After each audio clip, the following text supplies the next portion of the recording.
Hello everyone, good morning. চলো আজ তোমাদের সাথে আমার অষ্টমী ব্লগটা শেয়ার করছি। তো সকালবেলা ঘুম থেকে উঠে স্নান করে রেডি হয়ে চলে এসেছি পাড়ার মণ্ডপে অঞ্জলি দেওয়ার জন্য।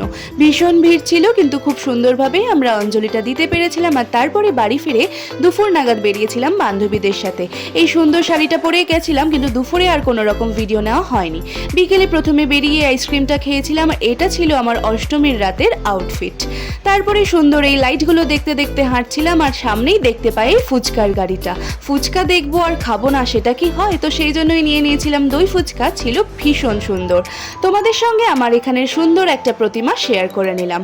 তারপরে চলে গেছিলাম রেস্টুরেন্টে। আমরা গেছিলাম করিমসে। 2 ঘন্টা আমরা ওয়েট করেছিলাম করিমসে খাওয়ার জন্য, মানে বিরিয়ানি খাওয়ার জন্য। ভীষণ সুন্দর বিরিয়ানি নিয়েছিলাম আমরা, বিরিয়ানি, পনির, আর শেষে ছিল একটা ফিরনি। সত্যিই ভীষণ সুন্দর, ওয়েট করাটা সার্থক। এখন বাজে 1:29, চলো বাড়ি ফিরি।